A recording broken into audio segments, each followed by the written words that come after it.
Bismillahirrahmanirrahim. Assalamualaikum warahmatullahi wabarakatuh. Ananda kelas 7. Mudah-mudahan kita berdoa kepada Allah senantiasa kita dalam keadaan sehat dan kita senantiasa mentaati protokol kesehatan agar kita terhindar dari penyakit, sehingga dengan penyakit itu mungkin menghambat aktivitas kita sehari-hari. Baiklah Ananda kelas 7. Pada kesempatan hari ini kita akan lanjutkan kembali materi kita. Minggu lalu kita telah membahas tentang Al-Quran. Apa bentuk Al-Quran, apa itu Al-Quran, dan apa fungsi Al-Quran terhadap kehidupan kita, baik untuk di akhirat maupun untuk di dunia. Sekarang akan kita lanjutkan, yaitu hadis. Hadis terkadang juga kita menyebutnya dengan sunnah. Jadi kedua-duanya ini sama, hadis dengan sunnah. Kita lihat pengertiannya terlebih dahulu. Hadis itu secara bahasa itu bisa Anda lihat di paragraf pertama. Secara bahasa, hadis artinya baru, tidak lama, ucapan pemberitaan maupun cerita. Jadi itu hadis menurut bahasa. Jadi Ananda dalam menjelaskan pengertian hadis maupun pengertian Al-Quran, nanti kalau Ustadz minta di PH, penilaian harian, ataupun di ujiannya nanti, maka Anda harus hafal pengertiannya secara bahasa dan secara istilah. Secara istilah artinya adalah setiap sesuatu yang diriwayatkan atau dinisbahkan kepada Rasulullah, baik berupa perkataan, perbuatan, dan penetapan, sifat atau perjalanan Nabi, baik sebelum atau sesudah diutus menjadi Rasul. Jadi hadis itu bukan perkataan Nabi saja, tetapi juga perbuatan, juga apa-apa yang ditetapkan oleh Rasulullah. Itu semua dinamakan dengan hadis. Oke, kita lihat dari segi perkataan. Jadi kita tahu dari segi perkataan, setiap perkataan yang keluar dari Rasulullah, yang disampaikan kepada para sahabat maupun kepada istri-istri beliau ataupun kepada orang-orang Makkah ataupun Madinah, segala ucapan itu disebut dengan hadis. Jadi dari segi perkataan. Lalu perbuatan, ada juga takrir. Ini bisa Anda lihat di A, B, C, dan D. Jadi sifat, keadaan, dan himmah atau keinginan Rasulullah. Jadi sifat ini dan keadaan Rasulullah adalah merupakan komponen hadis yang meliputi sifat-sifat Nabi yang digambarkan atau dituliskan oleh para sahabat. Lalu yang kedua, silsilah. Silsilah itu nasab, atau seperti misalnya Fulan bin Fulan bin Fulan bin Fulan. Jadi bin itu sampai kepada nenek moyangnya terdahulu atau kakek-kakeknya, itu disebut dengan silsilah. Lalu himmah, keinginan Rasulullah. Seandainya contoh di sini dilihat seperti keinginan beliau untuk berpuasa setiap tanggal 9 Muharram. Jadi Rasulullah berkeinginan berpuasa 9 Muharram walaupun ternyata umur beliau tidak sampai kepada 9 Muharram ketika beliau mengatakan ingin berpuasa tersebut. Oke, itu tentang pengertian hadis. Setelah kita melihat pengertian, maka kita lihat di sini fungsi hadis terhadap Al-Quran. Jadi hadis terhadap Al-Quran mempunyai beberapa fungsi. Ada 4 fungsi di sini. Yang pertama, mengukuhkan hukum yang sudah ada di dalam Al-Quran. Yang kedua, memerinci ayat Al-Quran yang mujmal. Mujmal ini artinya global atau umum. Lalu yang ketiga, menetapkan hukum yang belum terdapat dalam Al-Quran. Lalu yang keempat, membatasi keumuman ayat Al-Quran. Jadi dari yang empat ini bisa kita lihat penjelasannya sebagaimana yang Ustaz kirimkan tadi ataupun yang Ustaz tampilkan di layar saat ini. Jadi yang pertama, menguatkan atau mengukuhkan hukum yang sudah ada dalam Al-Quran. Apa maksudnya ini? Jadi ada hukum-hukum tertentu yang sudah ditetapkan di dalam Al-Quran. Contoh, puasa Ramadan hukumnya wajib. Maka di dalam hadis diperkuat lagi. Apa contohnya? Kita lihat di sini. Dalam ayat Al-Quran, ya ayyuhalladzina amanu kutiba alaikumusshiyam kama kutiba alal ladzina min qablikum la'allakum tattaqun. Di dalam ayat tersebut kita diwajibkan setiap yang beriman itu berpuasa sebagaimana orang-orang terdahulu berpuasa. Semoga engkau menjadi orang bertakwa, kata Allah. Lalu dalam hadis ternyata diperkuat oleh Rasulullah.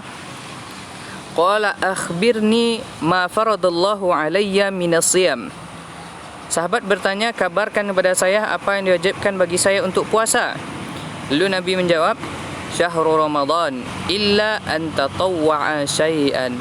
Puasa di bulan Ramadan, kata Rasulullah, kecuali jika engkau berpuasa sunnah. Jadi puasa yang diwajibkan adalah puasa Ramadan. Maka termasuk ananda Ustaz semuanya, kita sudah besar-besar semuanya, jangan sampai ada yang melalai-lalaikan lagi puasa Ramadan. Jangan kira puasa Ramadan itu sesuatu yang berat. Karena bukan kita saja yang puasa, tapi semua umat Islam sedunia itu berpuasa. Maka puasanya wajib. Lalu yang kedua, fungsi hadis itu adalah menguraikan atau menjelaskan atau merincikan ayat yang masih global, yang masih umum. Jadi contoh dalam ayat itu masih umum, belum terlalu paham. Contoh, kalau dalam sini perintah solat, dalam Al-Quran dikatakan dalam beberapa ayat Al-Quran disuruh kita untuk solat. Tapi dalam Al-Quran tidak dijelaskan bagaimana solat itu. Apakah berdiri, apakah ruku', apakah sujud, tidak ada dijelaskan. Maka di dalam Al-Quran, dalam hadis dirincikan atau dijelaskan lebih detail lagi. Dalam hadis sebutkan, sallu kama ra'aitumuni usalli. Solatlah kalian sebagaimana kalian lihat aku solat. Maka Rasulullah merintahkan kalau kita diperintahkan untuk solat dalam Al-Quran, maka solatnya adalah seperti solat yang diajarkan oleh Rasulullah. Mungkin ini jadi pertanyaan, Ustaz, kami tidak pernah melihat Rasulullah. Bagaimana kita tahu solatnya Rasulullah? Maka kita bisa tahu cara solatnya Rasulullah adalah dengan cara belajar. Kita belajar, kita pelajari lagi buku-buku agama kita, belajar fikih, sehingga kita bisa tahu bagaimana solat yang sesuai dengan tuntunan Rasulullah SAW. Lalu yang ketiga adalah menetapkan atau mengadakan hukum yang tidak disebutkan dalam Al-Quran.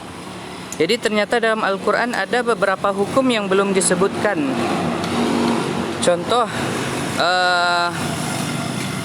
dalam hal memakan burung yang berkuku tajam ataupun memakai cincin emas dan kain sutra bagi laki-laki.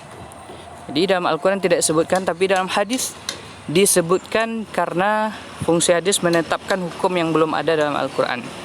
Jadi memakan binatang yang berkuku tajam, yang bertaring, itu tidak dibolehkan, jadi haram. Dan juga ini bagi laki-laki, ini Ustaz tekankan karena kita sekolah di madrasah sanawiyah, jadi jangan sampai kita tidak tahu hukum memakai emas dan sutra bagi laki-laki itu adalah haram. Jadi kalau ada seandainya saat ini ananda yang masih memakai emas, maka titipkan kembali emasnya kepada ibunya, atau kasih kepada kakak atau adiknya, titipkan. Jadi tidak ada laki-laki yang dibolehkan memakai emas. Kenapa tidak boleh laki-laki pakai emas, Ustaz? Karena ternyata sesuai dari penelitian dari ahli kedokteran, ternyata emas yang dipakai oleh laki-laki dapat menyebabkan hormon yang tidak baik di dalam darah seorang laki-laki tersebut. Jadi tidak dibenarkan memakai emas karena berdampak buruk nanti. Lalu yang terakhir dari fungsi hadis itu adalah membatasi keumuman ayat Al-Quran. Ya, dibatasi ayat Al-Quran. Contoh, dalam ayat Al-Quran dikatakan secara umum kita diwajibkan untuk sholat Jumat, sebagaimana yang dijelaskan dalam tulisan ini yang Ustaz garis merah. Di sini sebutkan dalam Al-Quran semua umat Islam diwajibkan untuk sholat Jumat. Lalu ternyata ada kekhususan atau pengecualian bagi orang tertentu sehingga boleh untuk meninggalkan sholat. Ya, sini seperti yang Ustaz garis juga. Siapa yang dikecualikan itu? Dalam hadis dikatakan al-jumu'ah haqqun wajib. Salat Jumat itu adalah sesuatu yang wajib ala kulli muslimin. Setiap bagi orang muslim kecuali 4. Abdun mamlukun, yaitu hamba sahaya. Kita hamba sahaya tidak ada di Indonesia lagi. Awim mura'atun, atau wanita. Au sabiyun, atau anak kecil. Anak kecil itu maksudnya yang belum tahu mana yang benar, mana yang salah. Seperti anak-anak yang masih di bawah usia 5 atau 4 tahun. Au maridun, atau orang yang sakit. Jadi 4 itu yang dikecualikan dalam hadis bagi orang yang diizinkan untuk tidak sholat Jumat. Lalu fungsi Al-Quran yang terakhir, fungsi Al-Quran dan hadis dalam Al-Quran. Jadi ini kedua-duanya, Al-Quran dan hadis. Tadi yang kita bahas hanya hadis saja, ini digabung Al-Quran dan hadis. Al-Quran merupakan kitab suci terakhir yang diturunkan oleh Allah. Karena Al-Quran itu adalah sebagaimana Ustaz jelaskan, dia penyempurna kitab Taurat, Zabur, dan Injil. Lalu sebagai sumber hukum pertama dan utama dalam Islam. Sumber utama kita hanya 2 saja, Al-Quran dan hadis. Setelah kita tidak temukan dalam Al-Quran, maka kita lihat di dalam hadis. Itu sumber utama. Lalu yang ketiga, hadis merupakan sumber hukum kedua. Yang keempat, hadis merupakan rujukan umat Islam dalam memahami syariat-syariat. Ya, itulah materi kita di hari ini. Saya minta Ananda untuk memahami dengan sebaik-baiknya sehingga paham apa itu hadis, apa fungsi hadis, dan apa fungsi Al-Quran dan hadis di dalam Islam. Oke, terima kasih atas perhatian Ananda semua. Saya ucapkan terima kasih. Syukran. Kita tutup dengan wassalamualaikum warahmatullahi wabarakatuh.